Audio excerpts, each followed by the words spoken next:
We are live.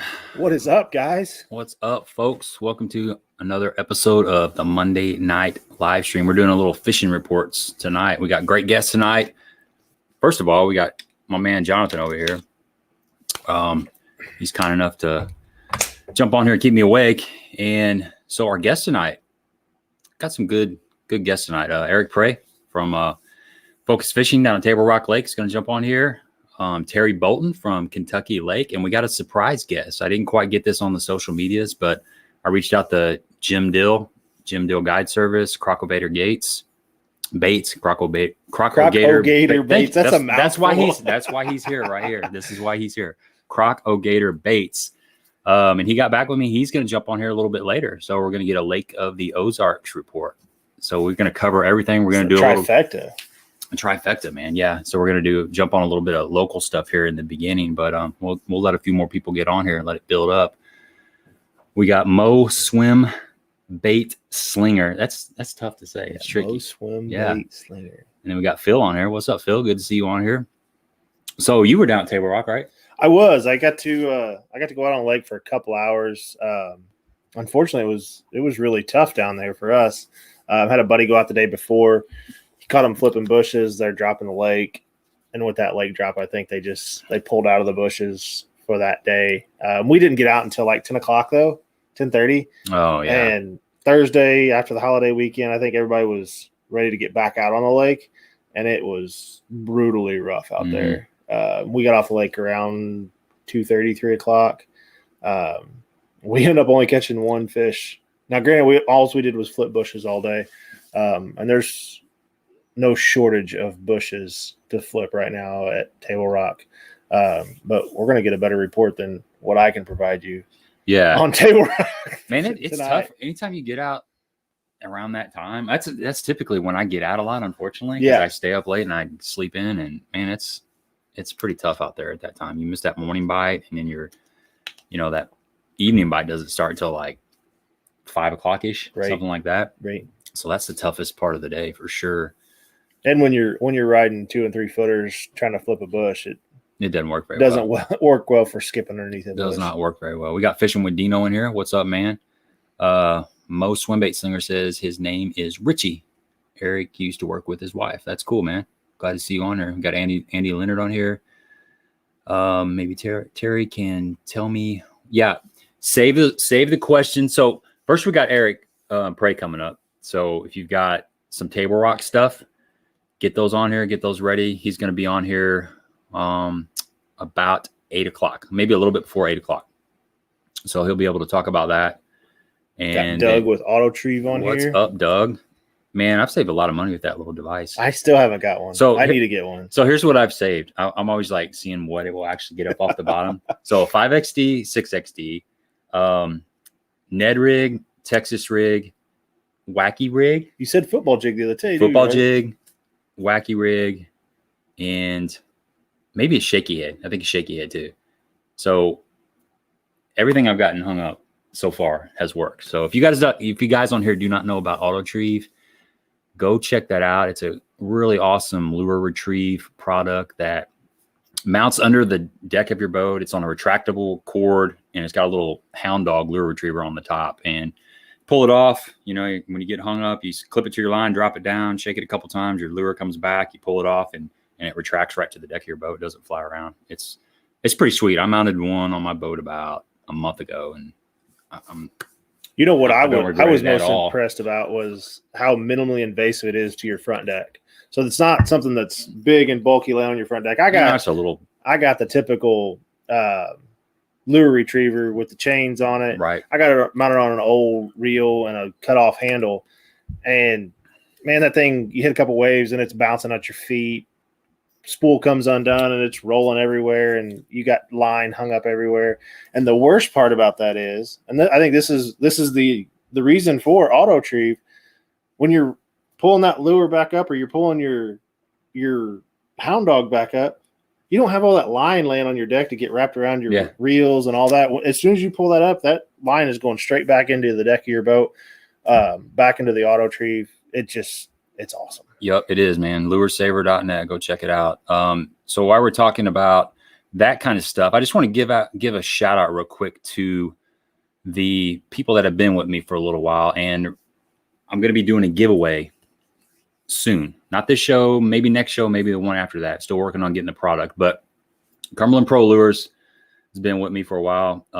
Go check out their stuff if you guys are looking for. They make some really good jigs. They make spinner baits, buzz baits, swim bait heads, Tokyo rigs, shaky heads, just a lot of stuff. They're the jig king. They're American. Everything's made down there in Georgia. Hawgz Custom Baits, great plastics. If you're looking for something a little bit different, they can custom make colors. Bag 5 baits. Mike is one of the best painters in the country, in my opinion, for hard baits. Hard to beat him. And then Winning Edge Fishing.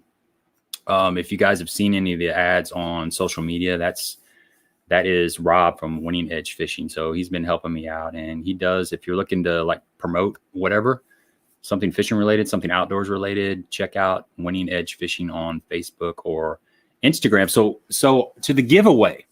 Okay, we're going to start doing a giveaway. Like I said, maybe next week, maybe the following week. It just depends on when I get this product. So what I'm going to do, I'm going to do some social media posts, beforehand. But what I'm going to do is when I get the guest on, kind of pre-show, I'm going to have them draw a number between 1 and 200. They're going to write that number down. They're going to tell me that number. I'm going to write it down here. And then during the stream, at some point, I'm going to ask them if they've ever had a Sasquatch sighting.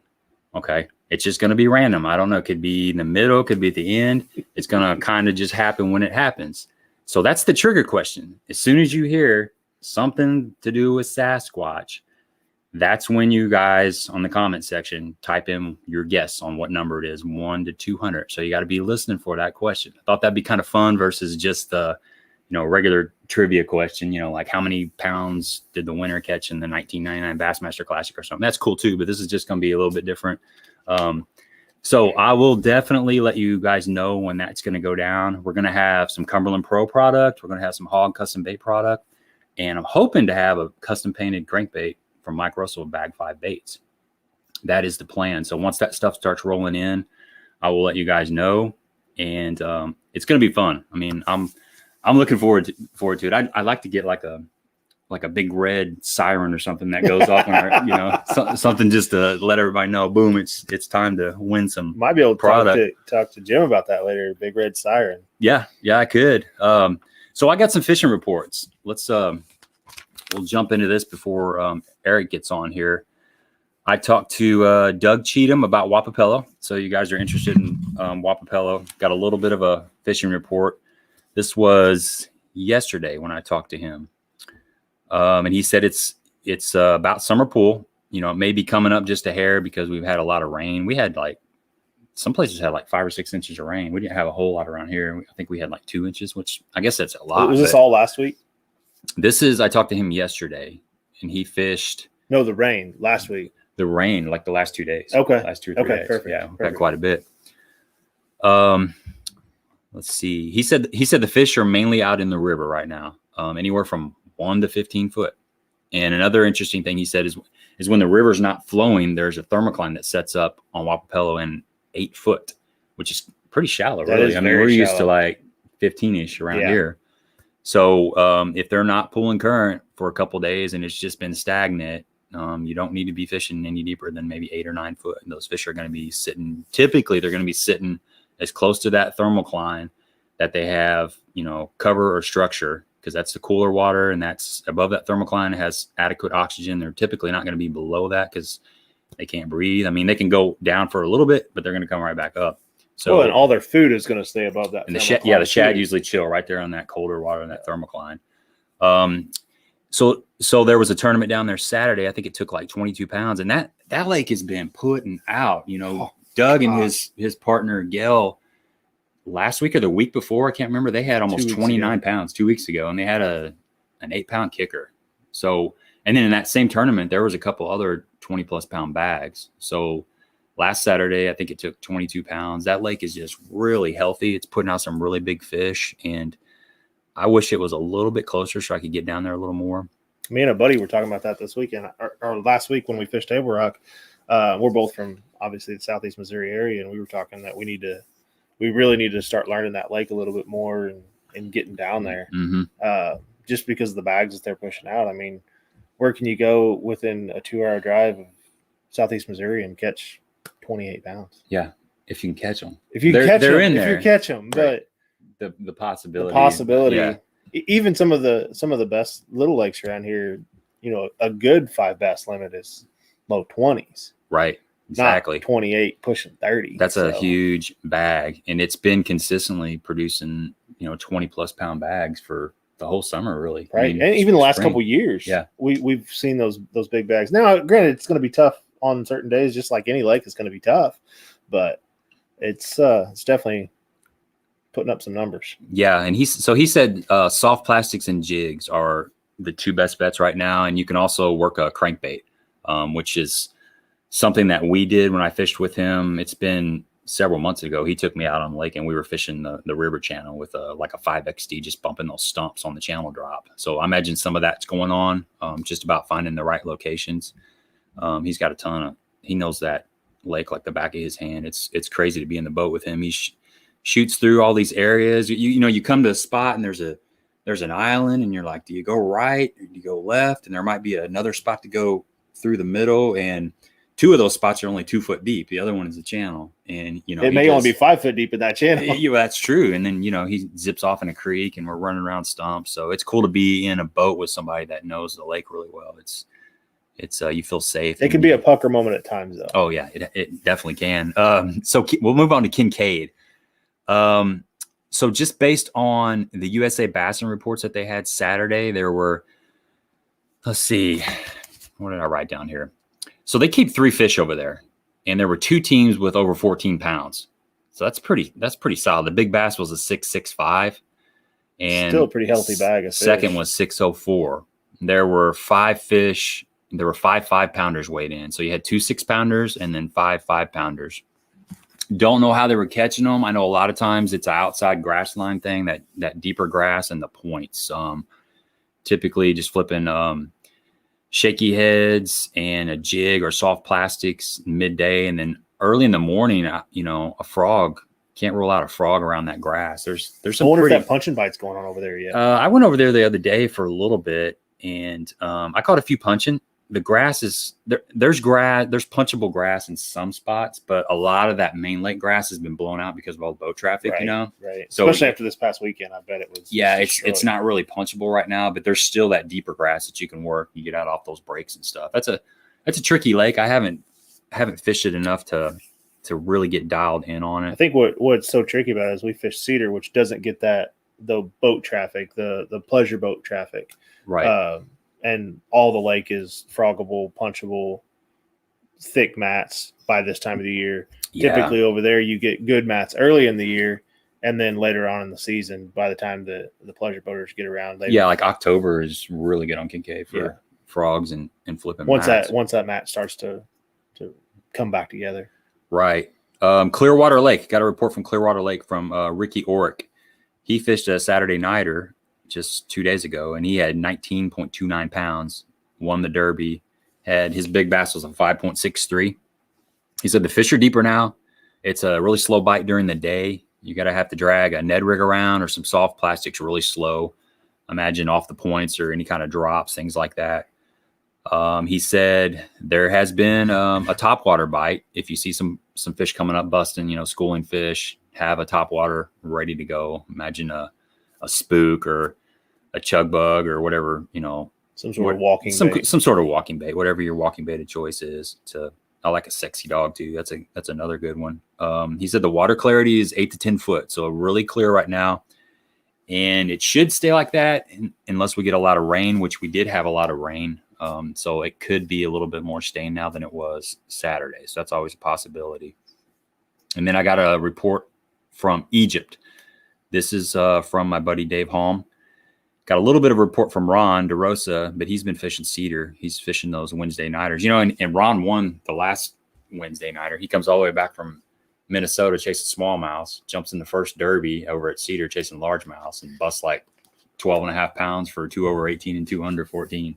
So with a 5, right at a 5.6 or something. Doesn't miss a beat, does it? Didn't miss a beat. He went right from the brown back to the green and just boom, dialed in. So he hasn't been fishing Egypt. He's been focusing on cedar.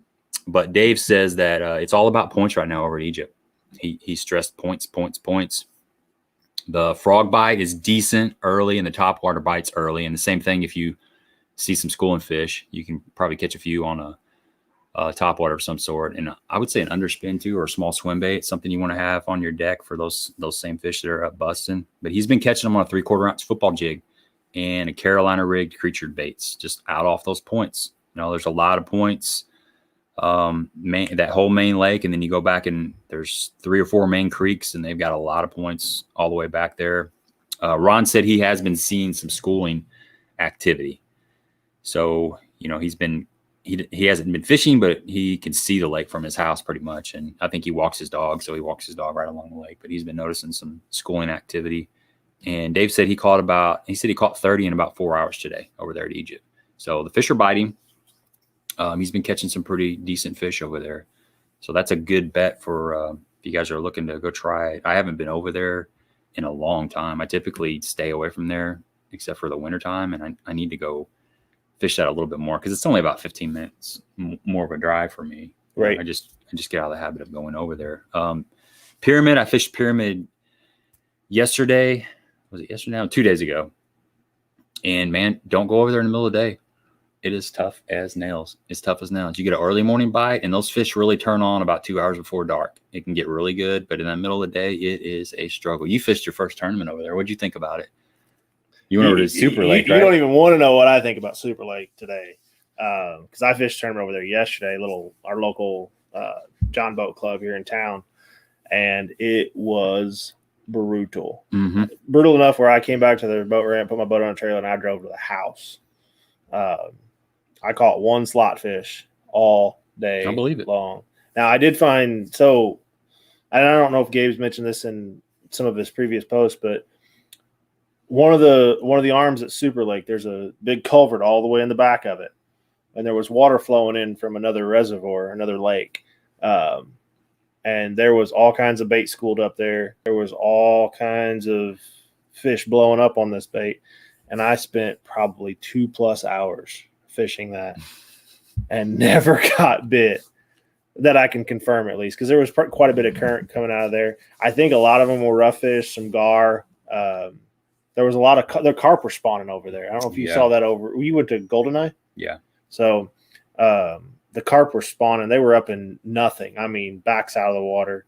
One cool thing I did see at Super Lake is I did see a giant muskie at the end of the day. Really? Yeah, he was pushing 45 inches. Dang. He was a giant. He was right up on the top. He had fin and his tail sticking out of the water. It was. I think there's some big stripers in there too. Is there really? Yeah, I know Goldeneye has some big stripers, and it's got some muskie in it as well. So those lakes are, some of them have walleye stocked in them. Some of them have smallmouth. You got muskie, you got stripers. It's kind of a free for all. Yeah, Rich. We are doing the Thursday fishing reports on a Monday, kind of mixing it up. Kind of had to get away from the Thursday thing because I really honestly only have time for a Monday night stream and then a Wednesday and Friday video drop. Thursday was just a little too much, and we may do that in the fall. Under the winter when things slow down a little bit. When things are changing just a little bit more, we might jump on there and do like a Thursday report. So here's Tom's fishing report right here. He says his fishing report this week: wait for the rain to stop. Then the wind comes out, the wind dies. Feels like standing in the sun, sweating. Get home, the air conditioning feels really good. Reflect on the little fish that I caught. Yeah, that's kind of. I understand. That was yesterday in a nutshell. It poured on me in the morning. Put the rain suit on. Took the rain suit off. Put the rain suit on. Took the rain suit off. And then only caught one fish. And I think that was.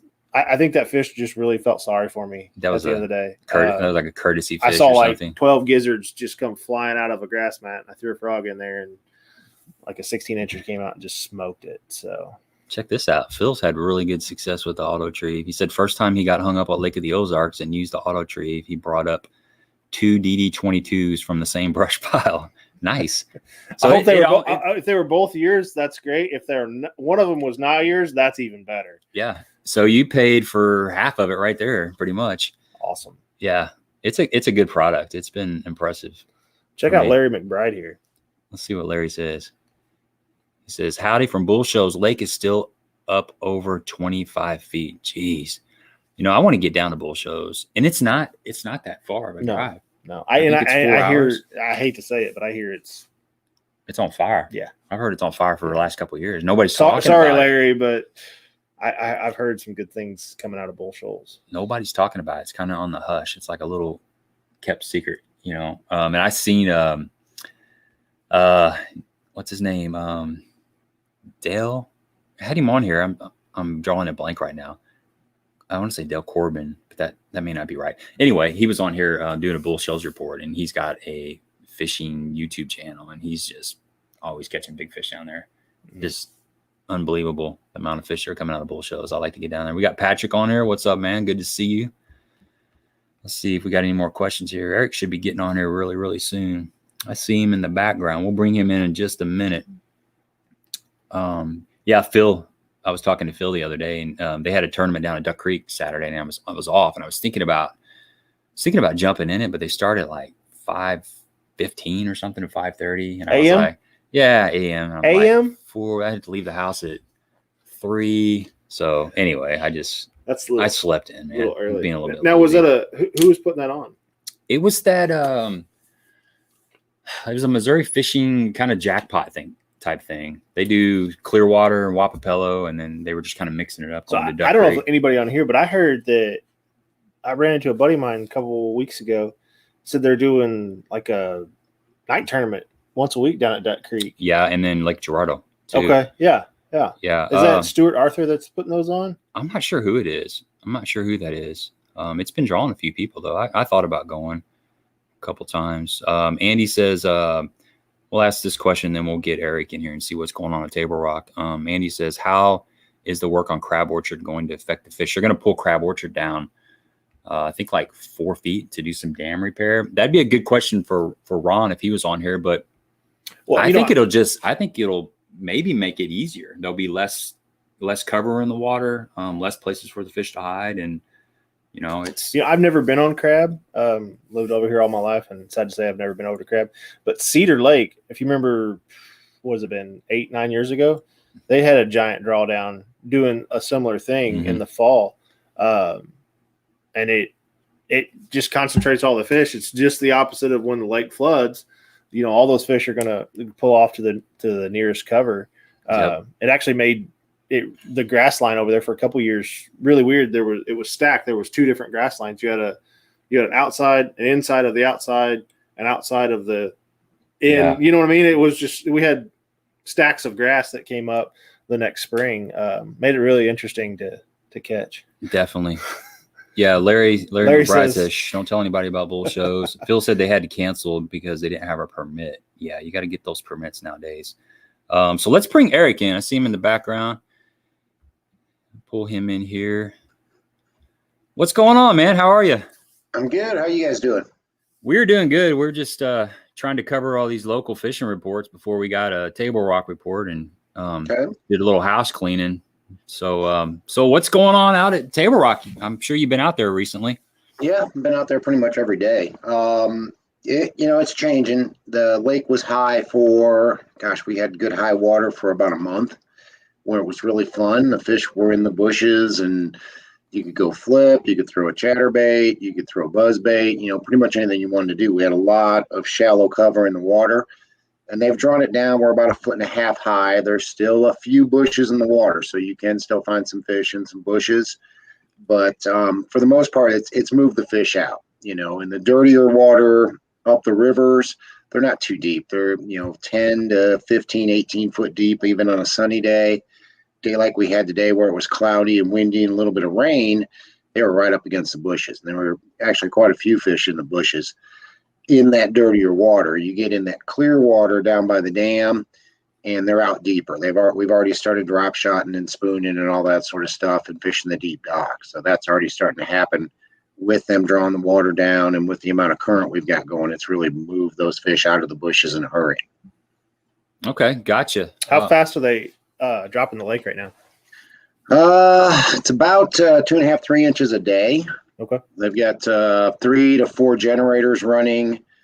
They run 2 constantly, which is about 8,000 cubic feet of water per second. And then in the afternoon, to meet power demands, they've kicked all 4 generators on, and they can run 16,000 cubic feet of water per second just through the generators. So they can move a lot of water really fast. Gotcha. Have you guys been getting a lot of rain down there, or has it been missing you?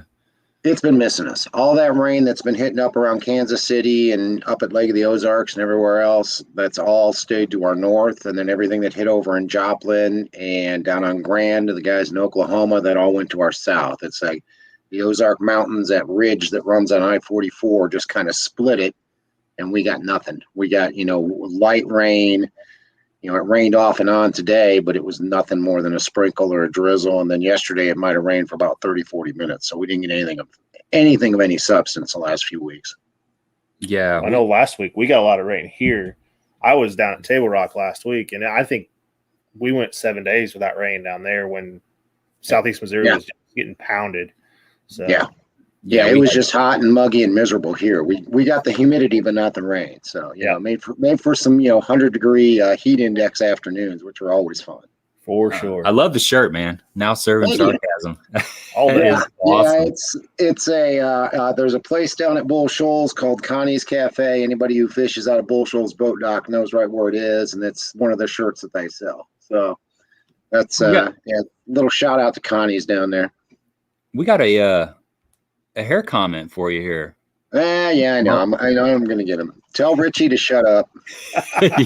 he knew him by his name. Boom. Yep. Well, some of us are just jealous. I mean, it's not a fashion trend, I promise. Well, I do it for guys like you who can't grow their own hair. Somebody has to carry the I appreciate it. I really do. Anytime, man. Anytime. Good deal. So right now, what kind of areas are people looking for when they come down to Table Rock? Or is there anything still back in the coves, or has everything kind of moved out? You can still find them back in the coves. About 10, 12 days ago, there was a great shallow bite when the water was still about 3 to 4 feet high. There was a really good shallow bite in the very backs of the creeks.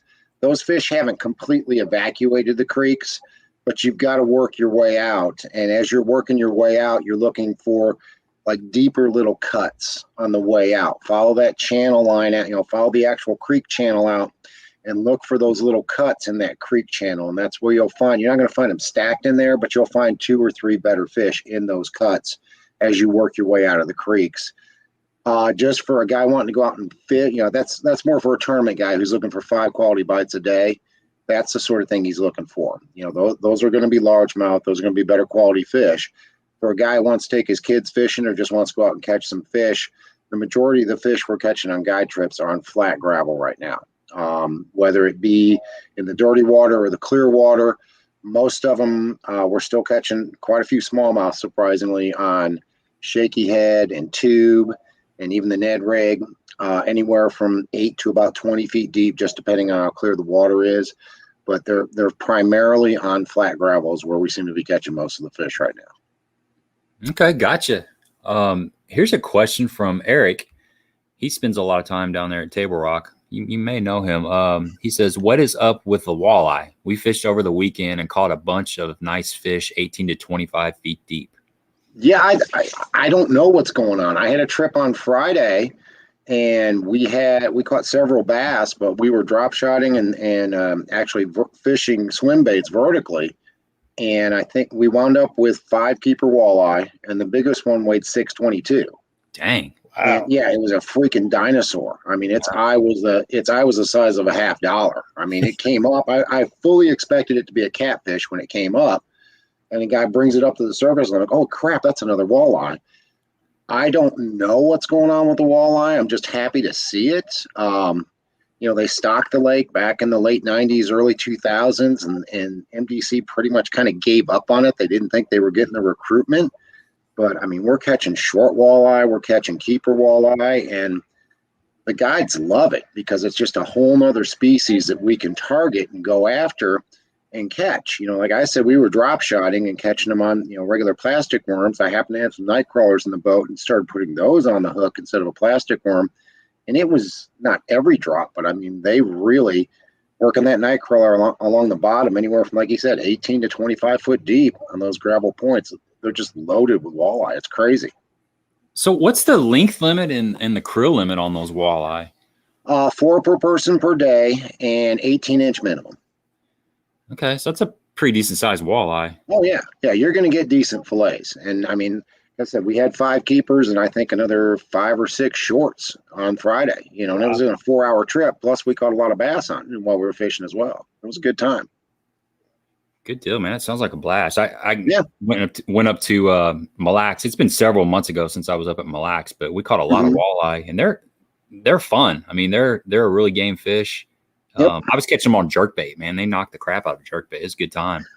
Yeah, we catch a lot of them on bull shoals, the upper end of bull shoals, pretty much from Tucker Hollow on up in late February through March on jerkbait or on a swimming minnow. But this is a completely different deal. I mean, we can catch them on spoons too. It's just you'll see them on your electronics, and you see something moving around on the bottom that deep and drop to them, and it's amazing. I mean, we're catching the heck out of them. Richie said he caught a 23-inch walleye on a Zara spook last fall in the dam area. Is that something that you hear about, walleyes coming up and hitting something off the top? Yeah, I've never heard of them doing it at Tablerock, but I fished a tournament on Stockton. Oh, it's been 4 or 5 years ago, and I was fishing the riprap in the back of Mays Creek, and I caught on back-to-back casts. I caught walleye on a buzzbait, two keeper walleye on back-to-back casts. On a buzzbait, wow! On a buzzbait, and both times I set the hook, and I was like, "Oh, that's the one I need. That's the one." And it didn't feel right. Get him in the boat, swing him in, and it's a dang, 21-inch walleye. It's like, great, unhook, throw him, and throw back up there and move the buzzbait about 6 inches off the bank, and another one ate it. And it was like, this is crazy. But yeah, I caught him on. I've heard of them do. I've caught them on buzzbait. I've heard of guys catch them on a spook. If you find them up shallow enough, they'll hit anything. They'll eat just about anything. That's crazy. That's the last thing I'd expect to eat a buzzbait. Yeah. In 6 inches of water, if it's up there and it thinks it's food, it's going to swipe at it, I guess. That's true. Makes sense. It doesn't hurt that they're pretty good eating too. They are pretty good eating. They're really good eating. Yes, they are. It's probably that's in my opinion, that's the top 3 fish. But I'm kind of jaded because the last time I ate walleye, I was up in Canada on a guide trip, and we caught some fresh walleyes on leeches. We pulled up on a sandbar, and he went up in the woods and got a bunch of kindling, came out, made a fire right there on the beach. He had a big crate with pans and oil, and he got it all together. He cut up some onions and some potatoes and cleaned the fish right there. And that was my last walleye meal. So it's hard to beat that, man. Yeah, it is hard to beat that. One thing on walleye, though, and some of the guys watching may not know, if you catch a big enough walleye, they have we call it cheek meat. On the cheek, right on their jaw, there's a little medallion of meat, and it's the best meat on the fish. Yep. And the bigger the walleye, the bigger that is. That big 6-pounder that guy caught on Friday, when I cleaned it and cut that cheek meat out, it looked like a chunk of filet mignon. It was that big and that thick, and that's by far the best piece of meat on the fish. Jeez, okay. It's good to know, man. Yeah. Not many people look at the head. They just kind of cut the head off and throw it. Yeah, exactly. So guys out there in YouTube land, if you got some questions for Eric, get them on here real quick. So what's going to happen in the next month or so? Are the fish going to just continue to get out deeper? What do you expect as the water gets back to summer pool? Yeah, we're real close to summer pool. A lot of it's going to depend on how much current they're running through the lake. If they've held beaver back, and of course the Corps doesn't let anybody know what they're thinking, but they've held about 6 feet of extra water in beaver, which makes me think that they plan on generating electricity through beaver and through Tablerock throughout the summer. The fish will get deep, but it won't be a great deep bite because we won't get a thermocline to set up. We really need that thermocline to set up to concentrate those fish right by the thermocline. Because right now, that's like I had a trip today, and I was down by the dam, and we caught deep fish anywhere from 28 feet deep all the way down to, we caught one in 47 foot deep. So that's just, if there was a thermocline right around, it always sets up right around 30 feet. That fish probably wouldn't have been down there at 47 feet, and the fish wouldn't be nearly as scattered as they are right now. If they don't run current, we get that thermocline set up. Yes, we will definitely have a really good deep bite this summer on, drop shot, spoon, all the stuff we like to throw. For the tournament guys, there is definitely a good flutter spoon bite starting up already. So if you like to throw the big flutter spoon, the big 6 to 9 inch flutter spoon, we've been catching a few better quality fish, but it's not something you can go out and you're going to load the boat. You're going to have, you're going to have to stick with it all day long. You're going to get 5 bites, but they're going to be the right 5 bites when you go out and do that. Yeah. So are you, when you're fishing that flutter spoon, are you just scanning standing timber and then fishing for singles?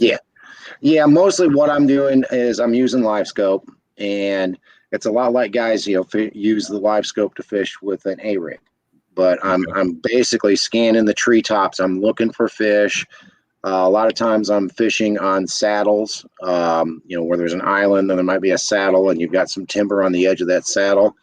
And I'm working that spoon right over the top of the timber. And the great thing about live scope, back before we had that, we knew where the timber was. You'd throw it out there and you'd be, okay, I'm pretty close to it, and you're working it over, and I'm too close, and then you just hung a $10 spoon in a tree. Now you can see your spoon and you can let it fall, get it over the tree and let it fall down in front of you, and you generate a lot more strikes that way too. Yeah, you need to get you an auto Trieve. Have you heard of auto Trieve? Yeah, I've used those. And then my buddy Pete Winters has got a thing he calls a pocket rocket. He keeps in his pocket that'll knock most of the baits off. And then I carry a hound dog in my boat too, and that'll get a lot of them off. But when something stops a spoon that's falling dead, and you bury it using 20-pound fluorocarbon with an 8-foot rod, nothing's going to knock that thing out of there. It's stuck. It's going to be there forever. Yeah. Especially if you're throwing those big 9-inch spoons. Yes, that exactly. Auto Trieve or even that hound dog won't get over the top of it. So exactly, yeah, it won't get down to the hook. The best you can hope is that it just bangs into it hard enough that it knocks it loose. But usually, we drilled it in one of these petrified trees that's been down there forever. It ain't coming out.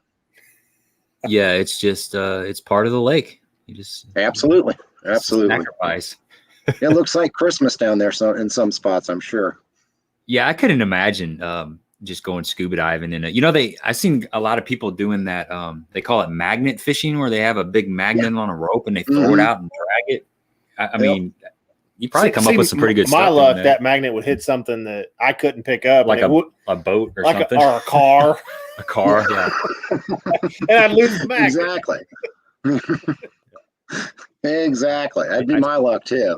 I go around somebody's dock and wind up on the cable and not be able to get my magnet back. Right. There goes trying to pull the whole day $40 magnet or $50 magnet or whatever. Absolutely. Well, good deal. Let's see. Let me ask you just one more question and we'll let you go. It's been good to talk to you for a little bit. Yeah. So I'm going down there tomorrow. What is the number one bait? What's the number one bait I need to be throwing right now? Just for getting bites. Just for getting bites, either a small jig or a shaky head right now. Just to get bites, just if you want to go get bites, you want to catch a bunch of fish, I would go either up the James, up the Kings, or way up the White River, and even up Long Creek, somewhere where you've got some color in the water.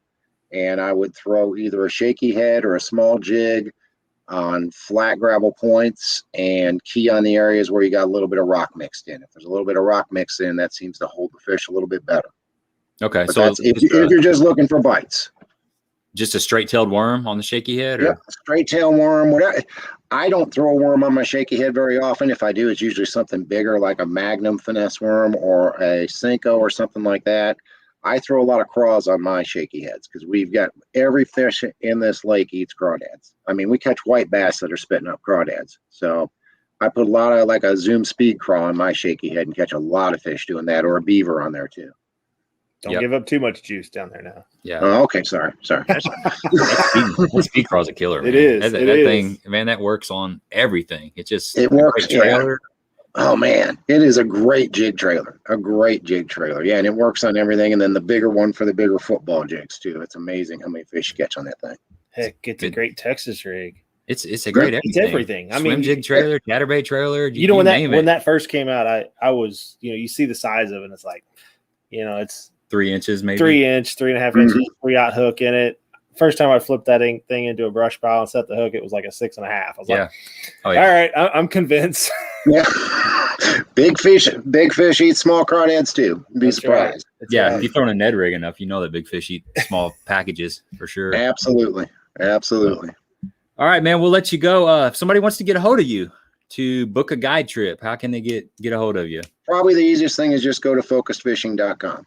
That's the easiest thing. All my contact info's on there, and they can book right online. My calendar's on there, and they can see what dates are available and everything right there. Awesome. Okay, great, man. All right. So focusedfishing.com. Well, I appreciate your time, Eric, and You bet. have a good trip tomorrow if you go, or a good time out on the water. All right. Thanks, guys. All right, Thanks for man. the report. See ya. All right, good stuff there. Good stuff. Sounds like a shaky head. I always got to have that shaky head down there at Tablerock. I mean, Yeah. or a Ned rig, a little small swim bait, kind of the standard stuff. But I know we got in trouble for it last week, but the LBJ, the little brown jig, jig, it's hard to beat. It's hard to beat. The old little brown jig. That's a good one. I know they throw a lot of finesse jigs down there. He's throwing that the jewel. He throws the jewel a lot down there. That's a smaller profile jig too. The little finesse with the little finesse skirt. So it's a swim bait, little swim bait, and the drop. I'm sure that drop shot, like you said, when that thermocline gets set up out there, you got when they can go anywhere, you got so much water to cover. But right. The thermocline kind of keeps them pinned up to a certain depth. We had somebody, I can't remember who it was, that asked about what's going to happen at Crab Orchard when that lake draws down. And until he said that, I never really even thought about that. That thermocline shrinks that water or the area of the water that the fish are going to be in. So I always looked at thermocline, especially on something like that we fish, as a negative, because it limits that offshore bite, because that point may be sitting in 15 foot of water that you want to fish. And well, now it's grass all the way out to 12, and then thermocline sets up. They're not going to set up on that rocky point. But that thermocline really condenses that fish too. So. Well, if you got some 20-foot brush piles that you like to fish, and the thermocline's at 15 foot, done. they're out of play. But at the same time, it kind of makes a new lake bottom. Yep. If you think about it. Yep. It's just a different way to think about the thermocline versus thinking of it as a negative, thinking of it as a positive. It's going to shrink the area of fishing. You just got to scan and find that cover that's right at that thermocline. Do a little bit more work. A lot of times I've gotten lazy, but I used to really be proactive about labeling anytime I hit a brush pile waypoint, like what depth it was in. Yeah. 12 foot, 15 foot, 20 foot.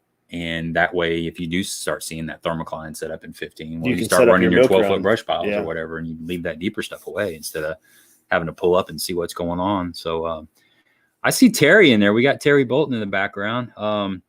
You guys on here, Terry's getting ready to come on. So if you got some Kentucky Lake questions, if you got anything for Terry, go ahead and get them on here, and we will be sure to ask him. So let's go ahead and pull Terry in here and see what's going on down there at Kentucky Lake. What's going on, Terry? How are you? Hey, how are you guys? Can you hear me? I can hear you just loud and clear. Perfect. Good. Video looks good. Yeah, we're just talking about some Southern Illinois fishing. Eric Prey was on here. He was giving us a Tablerock update. So have you been out on Kentucky Lake at all lately? I have. I got to go a couple times over the 4th of July weekend and the Monday after the 4th, and we had a big, massive mayfly hatch here over the 4th of July weekend, and there was some really good fishing late in the evening, early in the morning, and caught a lot of bass on a little popper, and no big ones, but caught a lot of keepers. Now, I was on the old Book of Faces the other day, and I saw somebody post a mayfly hatch on Kentucky Lake that covered the entire front of their boat. Yeah, it was one of the biggest ones I've seen in quite some time. The bridge pilings at Ken Lake looked like they were hairy. Wow. Wow. There was so many of them when you were fishing down the bank, you could smell them, in the woods. So it was a massive one. And Monday evening, my wife and I had the most unbelievable 35, 40 minutes right before dark. And I've got a video. I haven't posted it yet, but we had about 15 geese on the bank that were eating mayflies, turtles, and every fish in. Well, we lost Terry there for a second. Maybe he'll come back on here. But that mayfly hatch, I remember I was fishing a BFL down on Kentucky Lake actually, and we were struggling. You know, we were struggling. It was later in the day, and we ran and fished some bluff walls. Terry, if you can hear us, click out of the link and then click back in, and it should bring you back up. But we were fishing those bluff walls, and there was a mayfly hatch going on, right? And all of a sudden, like I said, we had about an hour and a half left to fish, and neither one of us had a keeper in the boat, and we pulled up on those bluff walls, and there was just like a cycle of life going on, and we each caught four keepers in like 30 minutes. Really? Yeah, it was unbelievable how those fish were so focused on those mayflies. So we got Terry back on here. Yeah, we were kind of elaborating on the mayfly deal. I fished a BFL. It's been 4 or 5 years ago, and we were struggling, and we pulled up to these bluffs, and there was a mayfly hatch going on, and there was just a lot of fish in that area, and we ended up catching 4 keepers apiece, you know, on top waters, and like a slow falling shaky head, just something that kind of fell real slow through those fish. But it's crazy how not all the fish, but a lot of fish migrate towards that mayfly hatch, and you gotta know what's going on. You gotta focus on it to get bit a lot of times. Yeah, it was funny. My wife was bluegill fishing earlier, and we were going down a bank. She was catching some brim, and all of a sudden this pumpkin seed come out of the water in front of us, and there was a big V wake behind it, and then a big bull. And she goes, "What was that?" And I said, "Well, that was a bass trying to eat that bluegill." And I think he was successful. Well, I picked my little popper up and made about 5 casts and caught one about 2.5 pounds. And then a few minutes later, she was reeling in a little bluegill to the boat, and I heard her go, "Dang it!" And I said, "What?" And she goes, "He ate my bluegill." And the bass actually bluegill off before she got it to the boat. So, Yep, free meal. Well, I fished up the bank twice after that, and I never got another bite, which kind of upset me because I knew there was more there, but I only caught one. I guess you should have started bluegill fishing and reeling them real slow. Yeah. Or put that big like a big bluegill glide bait on there and see if that would work. But so I think you might be locked up again. I'm not sure. Can you hear us, Terry? He's locked up again. Got spotty reception down there. Yeah, I've heard of stories. The same thing happened with crappie fishermen. You know, they're fishing with minnows and whatever, and they hook a crappie and they're reeling it in. Here comes this 5 or 6 pound largemouth. Grabs a hold of Dad and I had that happen. We were actually crappie fishing a couple years ago over at Cedar. Threw up on this big laydown brush pile, and it was super clear water that day. And it was a slow day bass fishing, but you cast up there and you'd watch that jig fall, and then crappie'd come out and eat it. Well, Dad hooked one probably 8-9 inches, decent crappie, and we were working on filling the cooler up for supper. All of a sudden, about a 6-pounder comes out and just annihilates this giant, or not giant crappie, but decent sized crappie that he had on. Well, you don't think about throwing, you know, like a 9-inch bait. No, that's nothing for. If they can get their mouth around it, they're gonna eat it. I don't care. I don't care what it is. So, got Terry back in here. A little spotty reception down there in Kentucky. A little change of scenery looks like too. Well, you see, we're building a house, and we're living in a camper, and I was sitting on the steps of the new house, and I thought, well, so I came sit in the camper, see if I get closer to the router, if that'll help. There you go. It looks more comfortable there too. Yeah. So back to Kentucky Lake. How's the fishing down there? Are you still catching them up shallow? Have they moved out? You know, what's kind of going on down there? You know, all the ones I have caught have been shallow. I've looked around a little bit out deep. I've not really gave it a good effort. I've heard of a few people maybe finding a few schools of bass here, smaller schools out deep. I've heard rumor of that, but nothing that I really know to be, you know, not that I've seen, and I'm sure there's a few out there, but there's so much bait shallow right now. There's so many little minnows, skipjacks. You know, we've just had this big mayfly hatch, bluegill, and it seems to me a lot of the fish are just on the main lake, just down the main lake. And you know, of course, we're entering the month of July now, and traditionally here, July and August are always about brush pile.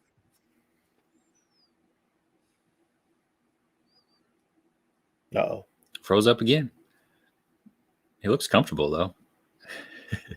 Yeah, I was going to ask him, and maybe when we get back on here, if the fish still use those main river ledges. You know, you don't hear about that traditional ledge fishing like you used to. And I know people still go out there and try it, but it used to be such.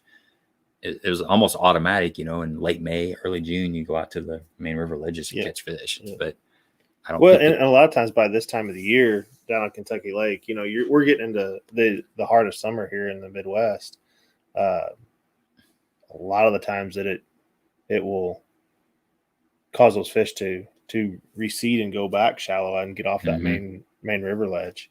I know I've had fished a couple of BFLs down there as a co-angler in late June, July, and it was a lot better up shallow than it was out deep. I think they get a lot of pressure, you know, that May and June. But with and Terry maybe will talk to us a little bit more about that, but with the carp situation, and I think it's just changing the fishery down there. Yeah. Do they use the ledges anymore out there on the main river? You were kind of starting to talk about that a little bit. You know, I don't, you know, what was funny to me is last year I caught a few fish ledge fishing, a very few. And the further south I went, south of Paris, the better I did. And I don't know what's going on this northern half of this lake. The carp are not as prevalent now. You don't see as many. I mean, you still see them, but not like you did in the last 2 or 3 years. So that's a good change then. Yeah, I really think I really still feel like we're about a year or two away from seeing any big schools of bass. I think it's more the population coming back. And I think, you know, we don't have a lot of big bass right now in this lake. We got a lot of 14 to 17-inch bass. So, and I think, you know, and I think they've kind of learned to take advantage of all the bait that's shallow, and you know, it's changed. It fishes more like it did when I started fishing back in the 70s. And when, you know, people mostly fish shallow. But I think you'll see the ledge fishing return. I just think it's a matter of the population and the numbers coming back. You know, I've often wondered if one of the best things to happen to Kentucky Lake was the carp in a way, because it cut down on the tournament pressure for several years. You know, they used to be all the big circuits, you know, Major League Fishing and FLW, Bassmaster, they'd come to Kentucky Lake. And the last couple of years, it hasn't brought, I mean, they still have plenty of tournaments down there, but I'm thinking maybe that little bit of slack time kind of helped, you know, the fish recuperate a little bit. Alleviate some of that Kentucky Lake pressure. Yeah. It has. And you know, I think you'll start seeing some bigger events come back here next year. I think you're probably going to see 1 or 2, but you're going to see them in the spring. You're probably going to see them in March or April. You're not going to see them here in May or June like you used to. And I think you'll start seeing some of the tournament circuits come back here next year, kind of slowly. Gotcha. So if somebody was coming down there in the next couple weeks or so, what are a couple of the baits that you would definitely have tied on? Well, you know, I mean, if you're going to fish shallow, I mean, you know, I'd have some sort of top water bait on, you know, and I've been doing real well with a little popper, like a little Rico style. And, you know, it's something small. It kind of imitates a bluegill, or a lot of the bait around that's up shallow around the docks and stuff. It's real small. So I've been throwing a smaller topwater bait, and a chatterbait, of course, or a swim jig. There's a lot of fry minnows, and the lake has started this week for the drawdown. You know, it usually starts the 1st of July, and the lake's fell since the weekend. It's probably fell 2 or 3 inches. So the lake will gradually start to come down, and what you'll see happen is that water leaves the buckbrush and the willow trees. All those minnows will go out to boat docks and stake beds and whatever stick-ups there are in the water, you know, lay down logs. And there'll be some real good opportunities in the backs of these creeks here over the next 2 weeks to catch some bass, even on little bitty, you know, 1/4, 3/8 ounce spinner baits, chatterbaits, you know, square bills, topwater, all that stuff will play here over the next couple weeks. Okay. Sounds like the next couple good weeks of fishing, and you find the right stretch of laydowns and stake beds, and sounds like you're gonna have a good day on Kentucky Lake. Yeah. Yeah, I think Are you'll you- catch a lot of fish. I don't know how many big ones you'll catch, but it's not unusual now to catch a limit, where last year at this time it was hard to catch a 3 fish limit. Yeah. Boy, it was back in 2018-ish, 2019, 2017. Yeah. It was tough, man. It was really tough. We were fishing a lot of the BFLs out of the back of the boat, and it was hard to get a couple bites a lot of times. Out of the back of the boat, if you caught 2-3 fish, you were in the top, at least top 20. Yeah. Oh, that's the thing, this year, I mean, I've only got to fish. I got to fish one BFL in April, and I caught a little over 16 pounds and finished in 6th. My co-angler caught, I caught 15.10, and my co-angler caught a little over 16, and he finished 2nd. And I think we caught 16 keepers. So that's not bad. I mean, of course, that was April respawn, but, and so that's not bad. So the lake is really showing some signs of recovery. And in the summertime, night fishing has been really good. It seems like the best bite has been, that last 45 minutes before dark, has been really a good time to catch some bass, and even going on into the night. So, it's July, so that's kind of typical for this time of year. Yeah, I missed that spinnerbait, slower on that black spinnerbait with the big single Colorado blade. We don't get to do that quite as much around here. We got a lot of grass, and it's a pain. Yeah. First of all, it's a pain in the butt fishing at night, and then second, you got grass to contend with. It's pretty challenging. So guys, out there on YouTube, Terry's going to be on here for just a little bit more. If you've got any questions, get them on here, and we will certainly relay them to Terry there. So Major League Fishing, how's it going this year? This year's going fairly well. I had a good tournament at Potomac about 3.5 years ago and made the top 10. And I think I'm in 19th in the points now going into the last event. So, I think I'm in pretty good shape to make the championship at La Crosse, Wisconsin. And that's what I'm really excited. La Crosse is one of my favorite places and it's really the only place in the north I enjoy fishing. Champlain and St. Lawrence, that's all great, but I like going to the Mississippi River up there where, I can fish out and, you can throw stuff with skirts. And, I'm not a big drop shot guy. I'm not a finesse guy, the fishing's great. Don't get me wrong. I'm not knocking the fishing. I'm just saying, if I do more, you can do a little more power fishing up there in La Crosse. I know you kind of froze up again, Terry, but that's a frog and punching and just a power fishing deal. Heck yeah. That's kind of what we're used to down here in Southern Illinois. So it seems right at home for us. I think we can hear him now. You still there, Terry? That's up to Kincaid. I heard Kincaid. That's all I heard was Kincaid. Maybe he's got to get up to Kincaid and fish. Oh, okay, gotcha. Yeah, I was at Kincaid the other day, and man, I'm waiting for. I like October over there at Kincaid, and that grass gets really thick. Up there. I'm going. Yeah, you need to get up there once the season wraps up and you got some free time. It's a pretty good little place. They've been catching some good fish out there. It's been taking, there was a tournament there Saturday and they keep 3 fish, and I think it took over 14. So that's decent. That's a decent bag. That's a decent bag for 3 fish. I said I was going to make it last year.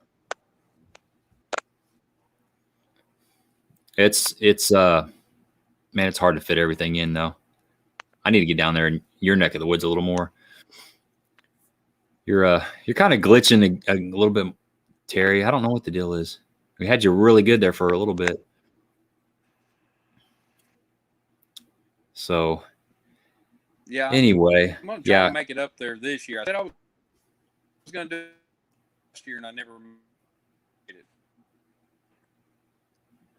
It's kind of a delay there. Can you hear us now?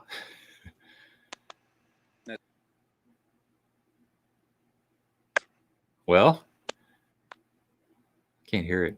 Anyway, it goes like that sometimes. It just once that signal gets all kind of funky, you got a little bit of clicking going on, but maybe my internet. yeah, I can hear you said internet now. It's like coming and going, but so we'll wrap this up, Terry. We'll have to have you back on here sometime when we can do go back in. Yeah, I can hear you now. Yes, if you can go out. Go out and come back in. See what happens. Go out and come back in. I'd like to keep you on here for just a little bit more. See if that'll work. It seems like it's working when he comes back in for just a little bit. That's technology. Technology. We got some storms going through. We had body storms going through the area all day today. So yeah, it's just the way it is. Comes and goes. So yeah, Kincaid, like he was saying, we last time I talked to him, he was wanting to get up here and fish Kincaid, and he's trying to come in a different way. I guess he never got around to it. Let's see. Let's remove this. See what's coming in here. We got 2 Terry Boltons coming up. Let's see. Let me try. We're gonna do some experimentation, folks. This will be fun. That's the new Terry Bolton. It's just a little dot. Looks like what's that? Despicable Me, the little dot. You got kids, you know what I'm talking about. Exactly. So I think Terry's out of here for now. I'll talk to him and see if we can figure out how to do a little bit better, get a little bit better signal maybe next time or something. But yeah, there's a lot of stuff I want to talk to him about. Maybe he'll chime back in here in a little bit. We'll get a few more minutes out of him. When you got bad signal, you got bad signal. That's just all there is to it. When we had Shaw Grigsby on here a month ago, I was really looking forward to that. And he was down there in Florida and his signal was just super spotty. Yeah. And it was a lot of good information, but you had to really weave and through it to get stuff. You kind of had to piece it all together. Let me send Terry a text real quick. So tell us about Cedar. You been over to Cedar lately? Last couple of months? You've been over the last couple of weeks, man. It's been a couple of weeks since I've been over Cedar. Last time I was at Cedar, let's see here. Caught a few fish out deep. But I tell you right now, we're probably looking at grass edges, throwing a big worm, and just covering water. And when you do find a couple fish, really need to settle down and milk an area. I bet, though, that there's probably a little bit of a topwater bite going on with the schoolers out in the middle. We've seen that in the past this time of the year. That thermocline sets up, like we talked about earlier, and they just start chasing shad out there. I know that last time I was over there, like tiny stripers. Mm-hmm. When I say tiny for Cedar Lake, tiny stripers is like 9 to 12 inch stripers. And I didn't realize they were stripers when I saw them. I saw them from 300, 400, 500 yards away, and looked like somebody was dropping golf balls in the water. They were just blowing up everywhere. So I got on the big motor, ran over there, and started throwing topwater at them, walking bait, and it was every cast for like 20 minutes, and they were all little bitty stripers. And I still got, from 2 weeks ago, cuts on these baby soft hands of mine. Too much lotion. Not enough work. That's right. But they just ripped me to pieces. Those little ones, they kind of go everywhere. But now you were over at Cedar, last week? Yeah, I was over there last week. You fished the Wednesday nighter? Yeah, fished the Wednesday nighter. That's the one that Ron won. We had what do we have? A little bit less than 9 pounds. That's kind of been what we've. It's strange. You've been losing, stuck on 9 pounds for a while. I know, and we've been losing fish too. It's just been one. I'm not complaining. I'm just saying, if we can get those stupid fish in the boat, we'd be doing a whole lot better. That's right. It's just stupid fish. That's what it is. It's just been one of those years where we've been losing. They've been jumping off fish, or we've been breaking off. Jerry had one coming, a big one. We didn't know it was that big. It was one of those where it's coming at the boat, gets right to the boat, and then it wakes up and just snapped him right off. Just snapped his 15-pound test and just broke him right off. I think that's the only big one that we lost that day. Was that last Wednesday or? Yeah, that was not last Wednesday, but the following Wednesday.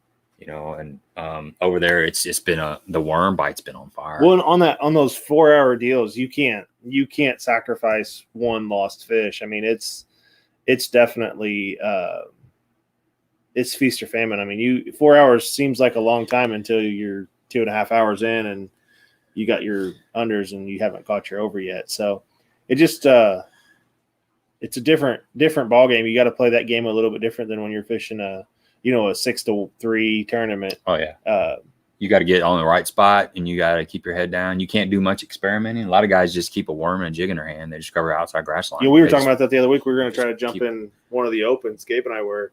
My work schedule unfortunately didn't work out, but I was joking. I told him I was going to take a worm and a jig, and that was it. I was just going to fish that all day, all evening long, and just concentrate on that. And we had a handful of areas that we wanted to try that I know, and you know, that this time of the year they're just dynamite if they set up right.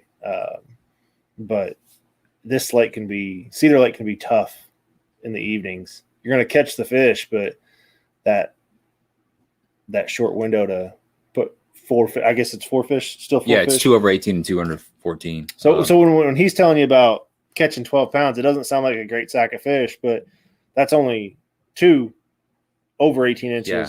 2 of those are under 14 inches. 2 of those are under 14 inches. So that's a couple 5s and then some good 13.5-inch unders to go with it. That's a good sack. 12.5 is a really, it used to take, if you have 5 fish over there, so a lot of times in the cooler period, they'll keep 2 overs and 3 unders. And right at 13 pounds, you're going to be right there every time. It typically takes about a 5.5 pounder. But up until last week, it's been taking like less than 12. A couple of those tournaments was like, one of them was less than 10, one of those jackpots in between the USA Bassins. So it's been fishing a little bit tougher, but I think those fish have come out of their postponed funk.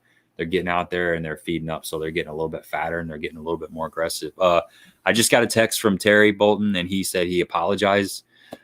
His internet obviously isn't that great right now, but when he gets this new house built, he's going to have state-of-the-art internet connection. So he'll be able to jump back on here with us sometime. You can't fault him for living in a camper though right now. That actually sounds pretty nice to me, except for the storms that we had roll through the other night. Living in a camper doesn't sound too bad. No, let me take care of a couple of these comments. Guys that are just getting on here, there's a few new faces on here. I mentioned this earlier on these live streams, Monday night live streams. We're going to start doing a giveaway here in the probably next couple of weeks as soon as this product gets in. And the way that's going to work, we're going to have some stuff from Hawgz Custom Baits, which is soft plastics. We're going to have some Cumberland Pro stuff and possibly some Bag 5, like a crankbait or some hard bait that Mike Russell paints. Really nice stuff. But we're going to be doing the giveaway. And way it's going to work is I'm going to talk to the guest before we go live, and he's going to pick a number. He or she's going to pick a number between 1 and 200. Write it down. That's going to be the winning number for the night. Okay, and then sometime during the live stream, I'm going to ask the question, something to do with a Sasquatch. Have you ever seen a Sasquatch? Have you had a Sasquatch sighting? That's the key. That's the trigger question. So as soon as you guys hear that, you put your guess in, what number between 1 and 200. And the guy or girl that guesses that number is going to get a prize pack. We're going to start that probably in a couple of weeks once I get all the product in. So I just wanted to send that out to anybody that didn't hear me talk about that at the beginning of the stream. Ty, what's up, Ty, man? Yeah, I met Ty at Goldeneye. That was good to meet you. That was really good to meet you. And I was doing let's see, he says, how about the shaky head? Good to meet you the other day at Goldeneye. Talked to you at the boat ramp, video and the new series coming out. Yeah, I kind of touched on this, I think last week, but I'm starting a new series called One Man, One Bait, One Lake. Or One Man, One Lake, One Bait. I'm not sure exactly. One or the other. He's only going to fish one bait. I'm just going to fish one bait. I'm one dude, and I'm going to one lake or whatever. And I did a frog video, and then I saw Ty over there was doing a shaky head video. Ty, I should have picked a different bait. It was tough. It was slow. I stuck with it. I caught a few fish. So we'll have a little video, and the info will be the highlight of that. I'll talk about just different applications for a shaky head, different baits that I like to put on a shaky head. You've got your finesse stuff and you got your Magnum shaky heads. I'll kind of break down a little bit of that. I'll probably keep it short, try to keep it 12 to 15 minutes, compressed a little bit. I get a little carried away in my videos. I feel like there's a lot I want to talk about, so they get stretched out, but I'm working on compressing them slightly. But yeah, it was a tough day. Hey, Eric gave some juice while ago on that shaky head. It's not just a shaking worm. And he did mention one thing that I do. And I learned this from fishing Kentucky Lake in the BFL. So if you guys want to jump in and learn some information, the BFLs is a great option. Oh yeah, 100%. But the Cinco Magnum finesse worm, I got a buddy down there. He calls it a shotgun shell. And you're throwing it's a half-ounce shaky head. I mean, there's nothing finesse about it. And I've caught a lot of big fish on that over the years. It sounds crazy, but I don't think about putting a 10-inch worm on a shaky head. I know a lot of guys do. Yeah. But when I think of a shaky head, I just think of finesse baits. Phil's already guessing. You're going to have to wait just a couple weeks. If I see you, I'll give you something. I might give you some free rubber bands or maybe some popcorn or something. He's got a couple rocks laying on the table. He's already guessing. We got Jim Dill back there in the background. He's been sitting in the background watching the whole show. What's up, Jay? Good to see you on here. So we're gonna pull Jim in. He's at work. He had to wake up and kind of straighten up there.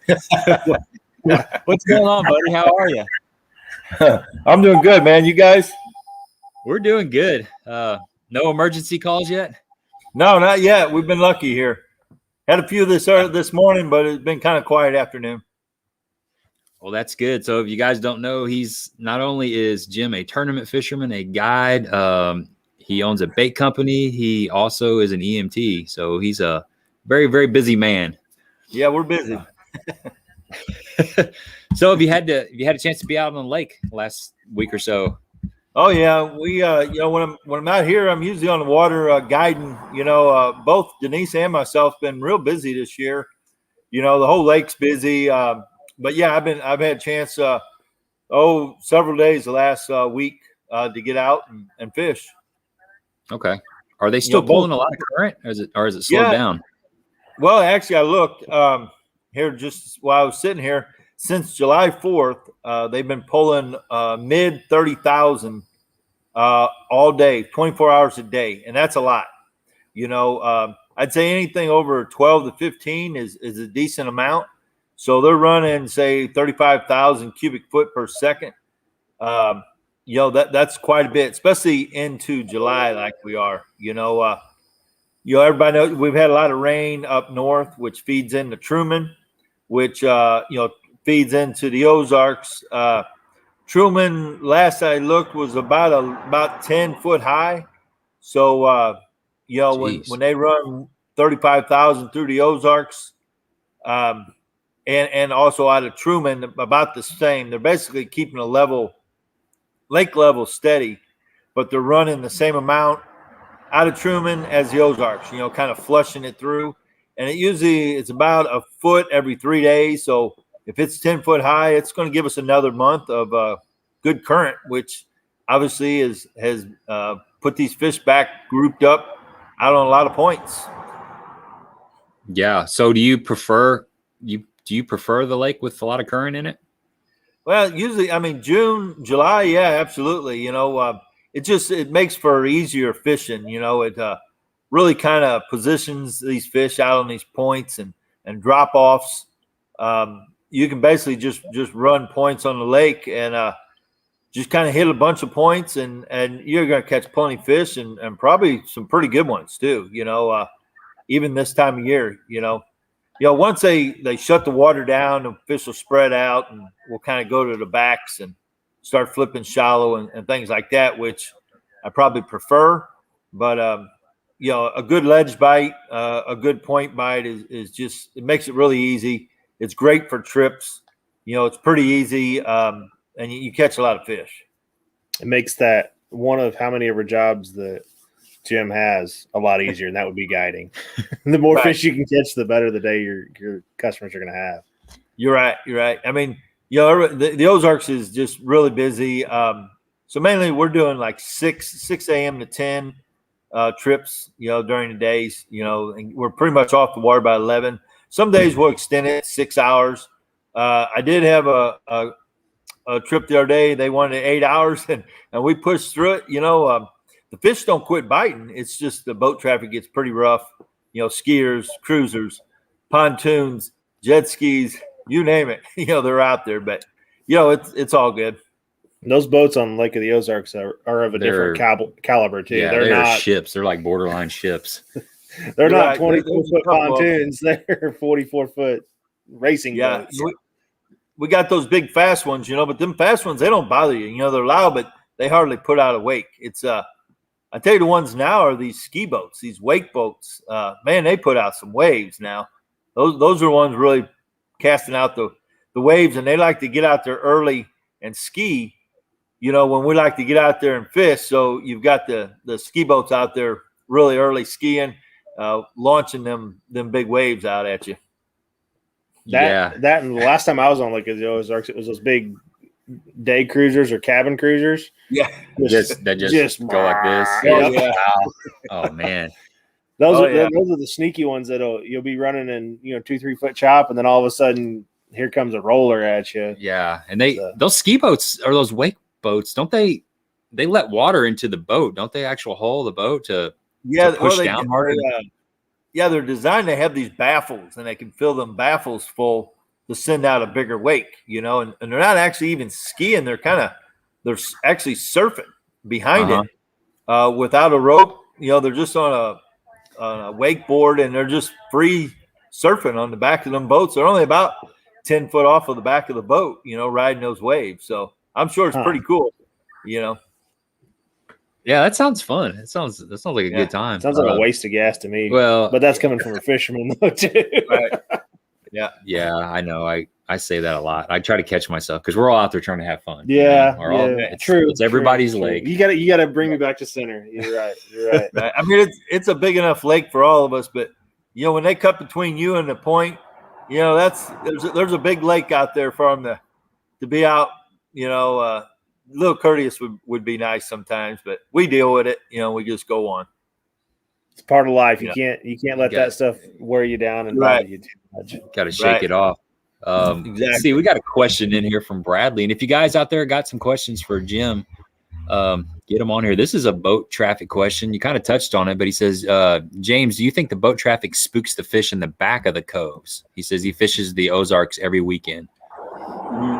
Well, when you talk about the backs, activity on the docks, boats in the backs, really what it does is just sends them way underneath these docks. Even these shallow docks in 3-4 foot of water, they'll just get way back underneath those swim platforms, and you gotta get back in there, flip a jig or shake your head or something back in there to them. They'll still bite, but they'll tend to get off of those corners and the outside edges that makes them pretty easy to catch, but they'll get way back underneath them boats. And you got to remember the Ozarks, these fish down here, they're raised, they grow up used to all this traffic and activities and noise. So it's this time of year, I don't think the noise bothers them as much as like say March and early April when we're out there and they haven't heard all this noise, and it's been quiet. And then we get out there early in the year, and I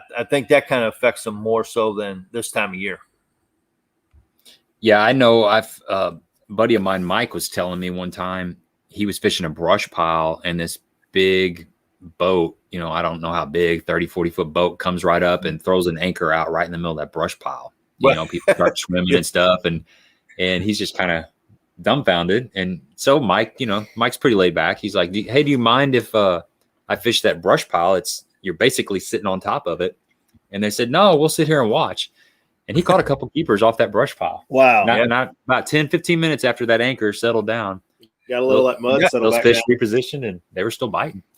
Right. So, I mean, when you think about it, something like that, we will do it alongside a bank where we know fish are holding, and we go down a few times and they quit biting. You can kind of go down that bank and run your motor and kind of stir it up, pretty close to the bank, and leave for about an hour and come back, and those fish will reposition, and a lot of times they'll stir up, move crawfish off the bottoms, and they'll end up biting again. Same thing, like you said, that anchor. I'm sure that anchor, once it's settled down and stirred up some mud, it probably spooks some crawfish out, and them fish know if there's activity on the bottom, there's probably crawfish, been exposed.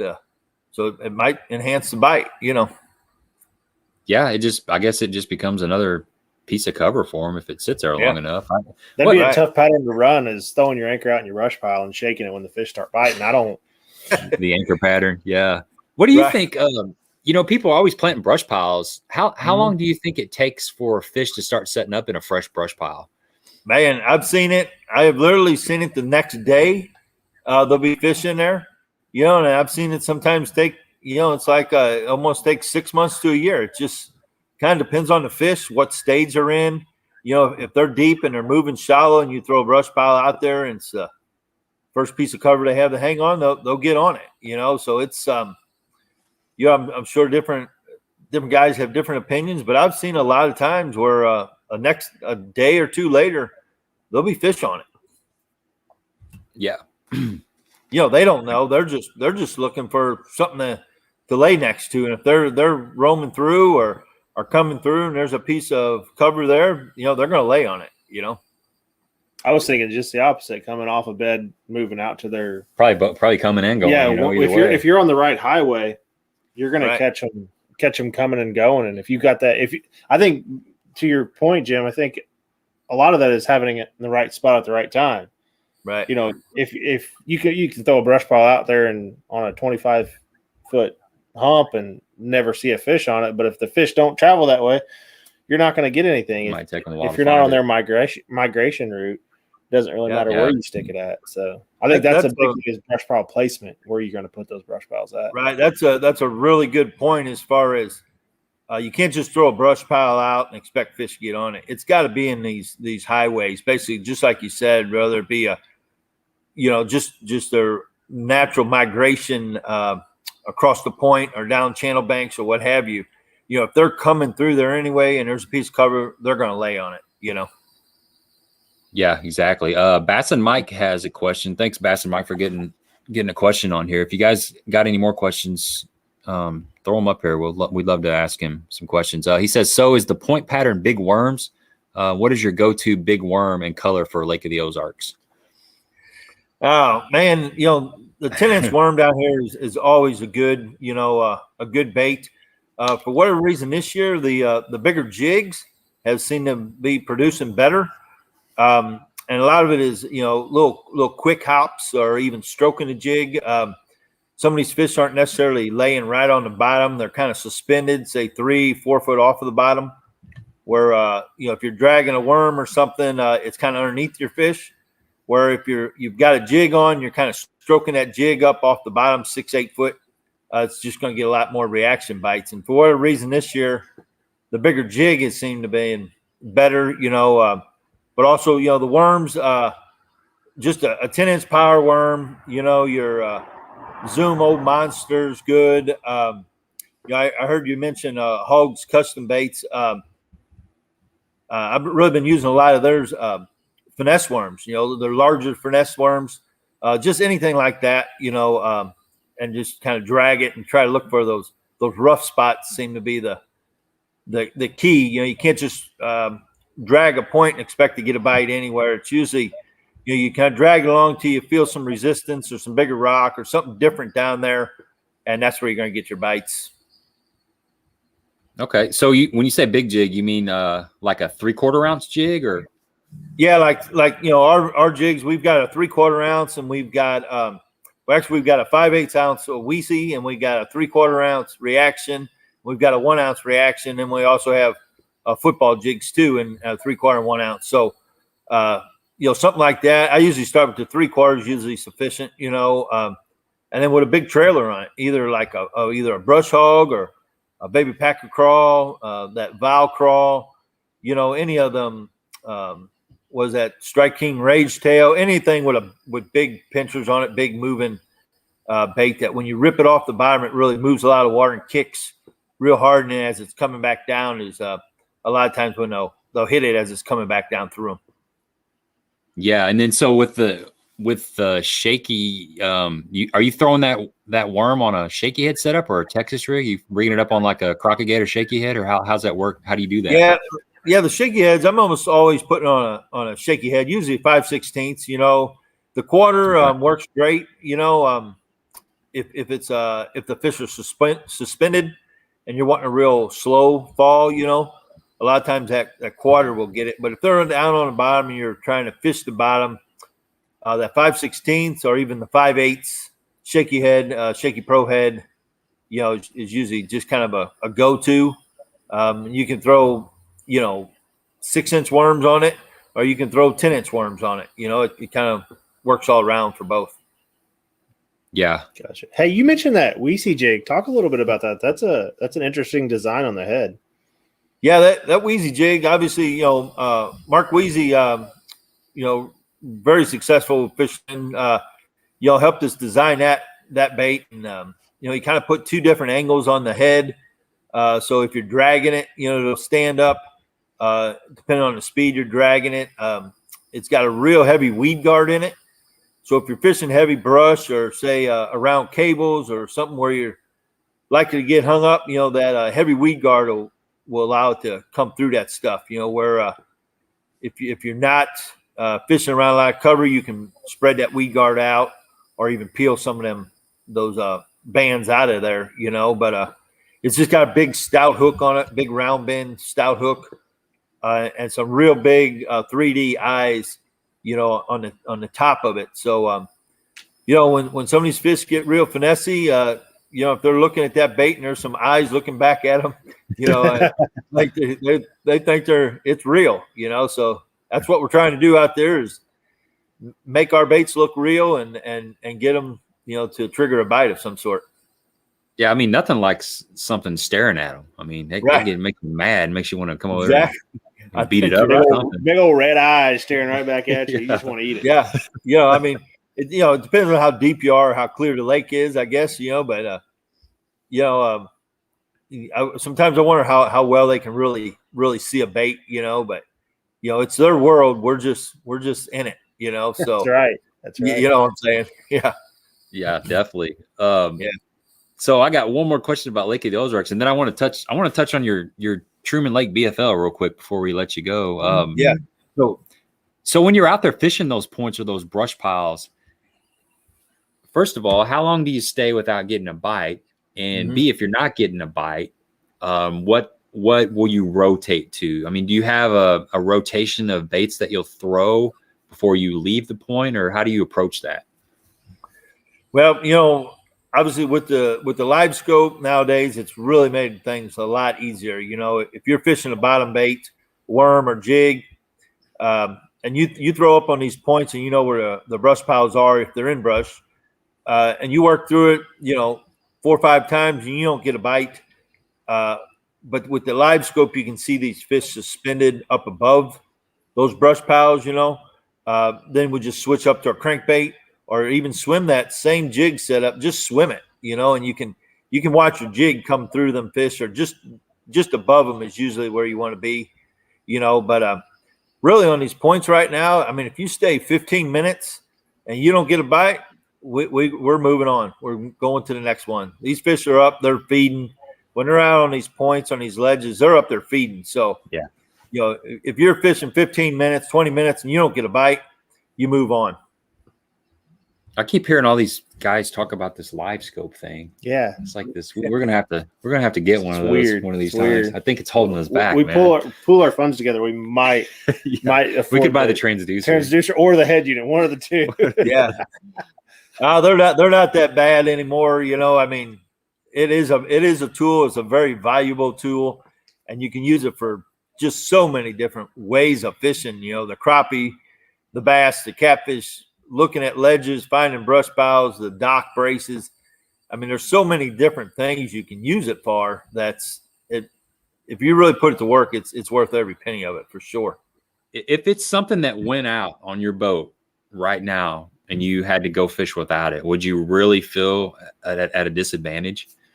And I'm not an electronic guy, but I would right now. I find myself, I've got a 12-inch Garmin on the front, and it never leaves live scope. You know, the down image, the side, it's never on anything but live scope.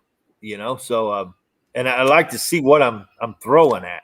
You know, and it's mainly just makes every cast more productive. Is I guess probably the best thing, regardless what you're fishing for or what time of year or where. It's just every cast is a productive cast.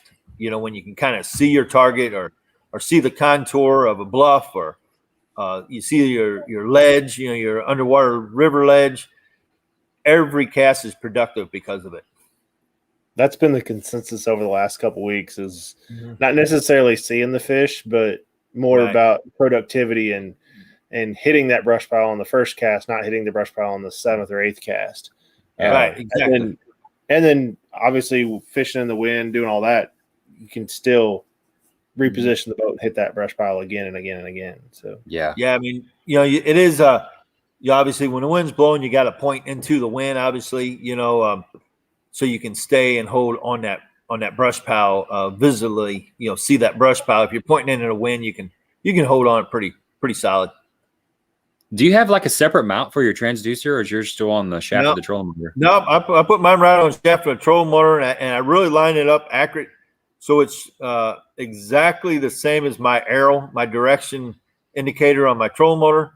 So when I'm pointing, it just makes it so much simpler for me, anyways, just to point right at what I want to fish, you know, with the arrow, and then I know right where it's at, you know, and I cast right to it.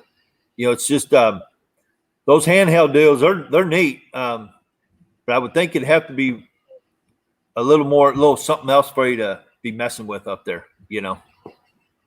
Well, Rich Hellabass said he went out and mowed his yard. He was on here earlier. He went out and mowed the yard and come back, and we're still going strong. So yeah.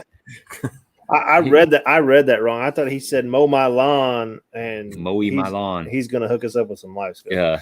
Yeah, right. I wish. Jay Buffa says he may have caught a fish or two on the Weesey jig. Yeah, so I bet you have. Yeah. Let's talk a little bit about Truman Lake. So you fished the BFL down there at Truman Lake. Yeah. A couple weeks ago, and you ended up winning. How had you had a chance to get on the water before that and do some pre-fishing? Just that week, you know, we're just so busy down here, and actually my mom and dad live up there at Truman, so it's always good to go up there. But you know, I never know what Truman's going to give you, you know, or at least me. You know, I just never know what to expect. And of course, my dad was giving me reports all week what that lake was doing as far as lake level, and you know, and I actually didn't get up there until Thursday, I guess it was, to pre-fish. Denise and I both went up there Thursday to pre-fish, and I'd been really watching that lake level, and you know, it had been coming down quite a bit. So I kind of elected just to stay off those shallow bushes, kind of hoping them fish be pulling out, you know, and I kind of went and did a little something different, and you know, it paid off. We got bites both Friday, or actually Thursday. I take that back. I went Wednesday for about 3 hours, and then Thursday all day, and then Friday I had to come back home for a guide trip. So I actually had like a day and a half pre-fish, you know, up there. Okay. Yeah, Hellabass says we need a few more thumbs up. Yeah, if you're appreciating the content, we're doing this for free. Jim's on here for free. Give us a thumbs up if you like what you're hearing.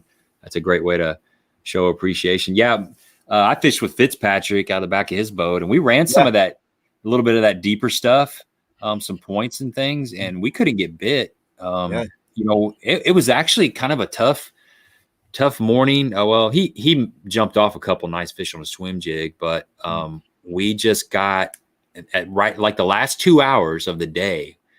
I actually watched your deal. That was pretty cool. You know, watching that your whole day. So you could see how it kind of went. It was kind of tough, and then we pulled in one little area there right towards the end of the day, and then we just, you know, we started catching some fish, but we had to go shallow and just found the right little stretch. But it, you know, it's so hard with all that timber, all the bushes, and all that cover in the water. It's like it's almost overwhelming at times. Where do you start, and what do you key in on? So you caught a lot of your fish out deep then. Well, I actually was just, trying to hold on steep banks and even bluff shelves, and steeper vertical banks. Just trying to stay after some of these fish that probably pulled off because of the drop in water. Some of the fish we caught were just healing up from spawning. So, and a lot of them were suspended. They weren't actually on the bottom, whether it be on a bluff shelf or on a steeper bank, So I said something about that 1/4 ounce shaky head. I ended up throwing just a 1/4 shaky pro head, which fell a little slower. And I was kind of going back and forth between that Hawgz finesse bait and just green pumpkin. And I was also throwing one of our little swamp bugs, just trying to catch these suspended fish. Most of these fish would hit the bait as it was falling to the bottom. The live scope, I was looking at these bluffs, and you could see the ones that actually had a shelf to it compared to just a straight vertical wall. I'd flip up to them shelves, and that bait most of the times would fall maybe 4 or 5 foot, and it would just go slack on you, and that fish had grabbed it. So that's kind of pretty much what I ran. I had about 4 banks that were producing, and we just ran them all day and kind of circled back around and ran them again, and and just got some of the right bites. It was only 14.5 pounds. You'd never think that would win a 180 boat BFL. I thought, well, I got 14.5, it'll be a decent finish. And then it ends up squeaking out winning. It really surprised me. But of all lakes to happen at Truman, that was a good deal for mom and dad's sake anyways. Yeah, that was cool. I was excited for you. I was sitting in the back watching it all go down. Yeah. And you're right. You never really know if it's going to be enough. It's interesting how that works. 14.5 pounds is a good sack, but like you said, you're thinking it's probably going to take 16 or 17, right. Just by the pre-fishing, I thought, well, it'll take 16, 17 anyways, just because we were catching several keepers and just a few good ones. I thought, man, some of the local guys up there, there was several of them. I thought they'd catch them. And like you said, we're sitting there. I think I was maybe the second or third one to weigh in. So I had to sit there through that whole weigh-in watching all these different guys. I thought for sure would have them. They'd come in with 2 or 3. I thought, man, what's going on here? So either way, we were talking earlier, Chris Bunk, a friend of ours who actually won the co-angler side, he come in right after me and had 16.5. I was like, oh man, they really caught him, and then he ended up winning too, as a co with 16.5, which was actually, that was the best bag of the whole tournament. Yeah. And I think there was another co-angler that had 16 pounds. Yeah, I think you're right. Yeah. And then Connor Cunningham had 15 something. He was real close. Oh, not 15. Maybe he had 14 something. Just almost got me, but Yeah, I actually talked to him. I was standing next to him, and I got to talking to him, and nice guy. You think he's from Springfield area? One of the other young guys they're just hammers. We've got so many of them, great anglers, young guys that are coming up, and man, they're just gonna be, contenders for a long time. It gets tougher and tougher. I mean, it does. It seems like it does. Yep. For sure. Well, congratulations, man. It always feels good to win a tournament. That was cool. So Denise was fishing in that too. How did she do? Denise had a little limit. She had one end up, dying on her, which cost her a check, and I think her co-angler finished 4th or 5th. They both had limits, and they caught them all day. And she followed the rules and all. She had that dead fish in there, and she caught other keepers that would have called it, but you can't call a dead fish, so she hung it around, brought it in, and weighed it in. But she had a good tournament. Had a limit, and like you said, it was pretty tough up there. So just bringing in a limit was a big deal in that tournament. Yeah, it really was. There wasn't a lot of bites to be had. I mean, not really. We had to get after it, keep your head down and keep pitching. We were pitching. We kind of figured out we had a little certain bush that they seemed to be favoring. yeah. I don't want to give anything away just out of Right. respect for Fitz. But Right. yeah, once we figured that out, then we started getting bites, more consistently. I mean, not in every one of those, but probably at least half of them would have a bite in it. You might not get them out, but you get a little tick or something, and then you kind of just started keying in on that. Yeah, that's exactly. It don't matter what you're fishing. Kind of the pattern I was running. There's miles of bluffs, but there were certain little key things that once you kind of figure it out, then you really shrinks the lake for you, and you can fish more productive water. And like you say, you guys fishing bushes or certain trees or whatever. Once you can figure out that little subtle difference, it really helps you as far as especially tournament fishing. To make the cast productive, and you're not just fishing wasted time or wasted cast. Yep. Yeah, it's like you can everything goes from being real big to small. You can focus. I mean, I'm sure on Lake of the Ozarks, if you figure out that they're on the first 3 docks going into the cove or the last 3 docks at the back of the cove, once you figure that, then you can just run past all that other stuff and just focus on that section of the cove, and it fishes smaller then. Exactly. It almost like it the rest of the lake disappears and you're just focused on these little things. I was at Grand a few weeks ago, and we were flipping bushes, and there was tons of different bushes in the water. And once we figured out what bushes they were on, then the rest of it didn't matter, and we didn't waste time. Same thing here. When you're flipping docks, there's certain docks that they get on, whether it be the depth or the size or where they're positioned. Once you figure that out, then it's, the lake's a lot smaller, and you almost feel like every flip's going to get a bite, compared to just kind of searching, Yeah, you just hope you figure it out in the first hour and not the last hour of the day. Yeah. If you can figure it out in pre-fishing, that's great. They usually leave by time tournament day, but like you said, if you can re-figure it out and isolate exactly where they're at early in tournament morning instead of that last hour, it's great. See, I always figure out the Thursday, Friday pattern, and I forget the Saturday, Sunday pattern. Oh, yeah. You always win practice. How it changes, yeah. I've never lost a practice. Yeah.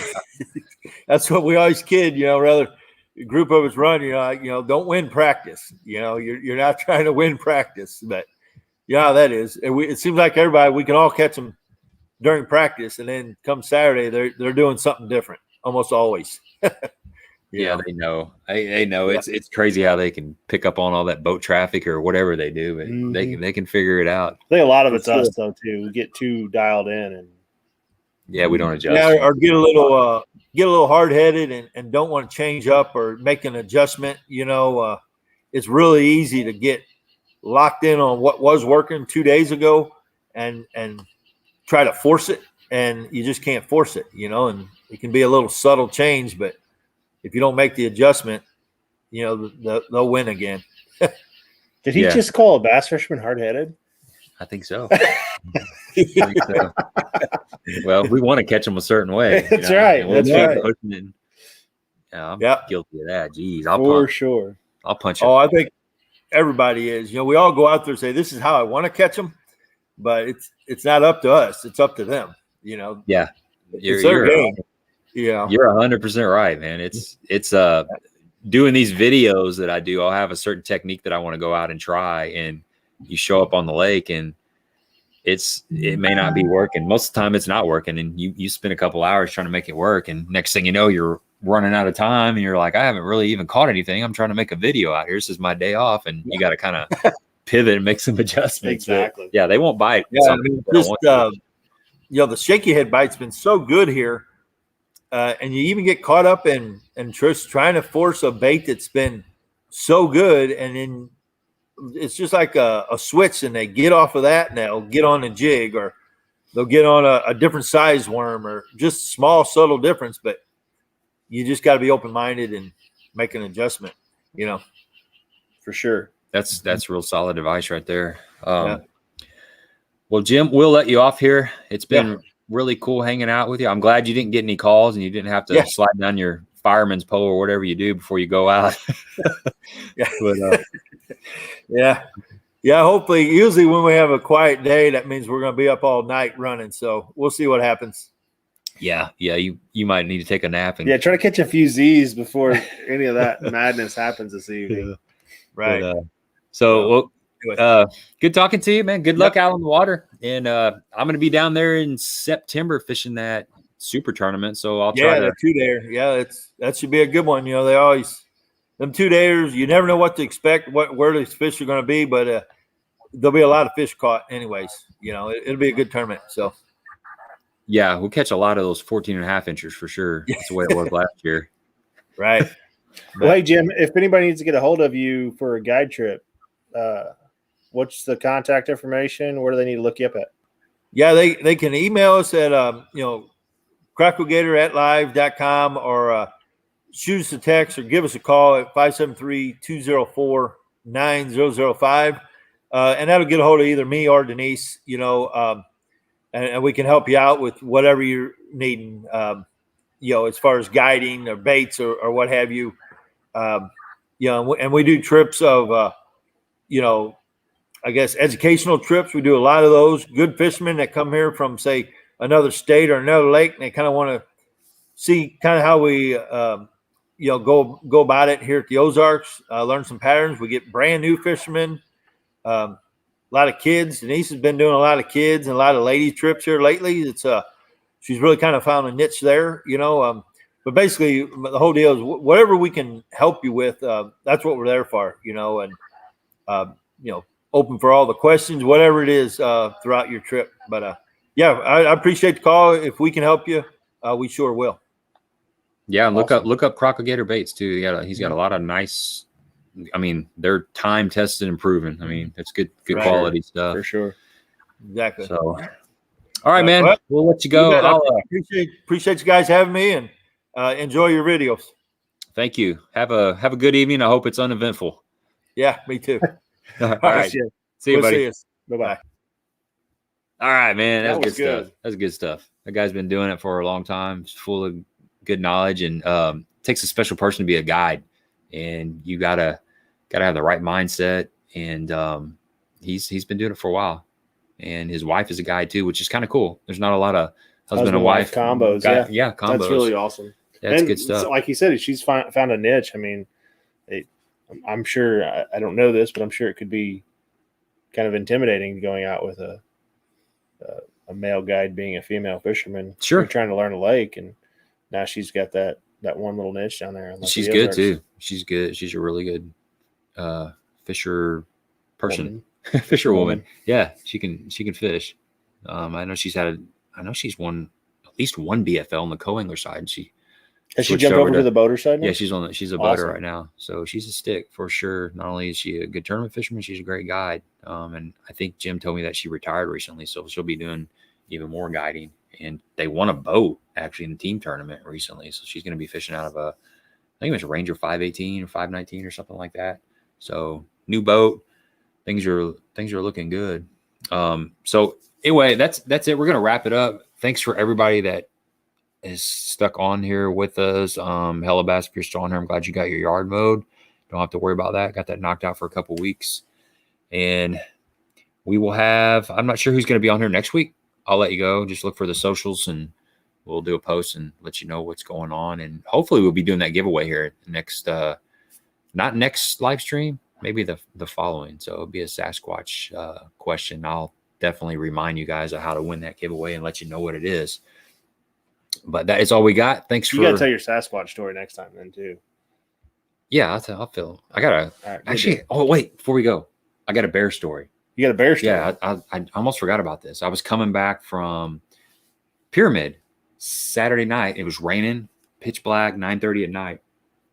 And I go across the Chester Bridge, heading into Missouri, and I'm just a little bit basically in between the Chester Bridge and Perryville, Missouri. A lot of you guys know where that's at. I think that's 51, Highway 51. Yeah. And so it's raining, and I look over off in the distance, probably about 100 yards, and I see something real dark over there on the side of the road, the shoulder of the road, and there's no traffic. And I get a little closer, and I'm like, I look at it, and I'm thinking, my mind's going Rottweiler, Doberman, Big dog. bear, black bear, 100% black Really? bear, standing right there. It No was about kidding. 150 pounder probably, but it was really, really dark furry, and it had that brown Longer snout. snout, and it's long legs. You know, its belly was up off the ground a lot further than a dog. Mm-hmm. And I was like, that's a black bear. It was a black bear. And, you know, I was in a hurry to get home. It was raining. I was going 55, but Right. I seen it plain as day when my headlights hit it. And so I called, I was working today, and I was like, thinking about it. I'm like, I'm going to call the Missouri Department of Conservation and at least report it or something. Maybe they want to know. So I got online, and they have a bear sighting form that you can fill out. Right. So I went all the way through it, and I hit submit, and it wouldn't, the server was down. So then I did a little bit of research. I called the Cade County Conservation Department. They didn't answer. So then I called Perry County, and I talked to a lady. I can't remember her name, but anyway, I said, hey, I'd like to report a bear sighting. And she goes, oh, cool. Really? She was excited to hear That's about awesome. a bear. So That's anyway, awesome. I gave them the information, and they haven't called me back or anything, but yeah, bear, man, there's a bear up there in Perryville walking around. It was just standing on the side of the road. And you never know, there may be Sasquatch up there too. Yeah. So hide your kids, hide your pets, and don't sleep outside up there in Perryville. Lock your trash cans. Lock your trash cans for sure. So that's all I got for you guys. Appreciate it. Have a good evening, and we will see you next Monday.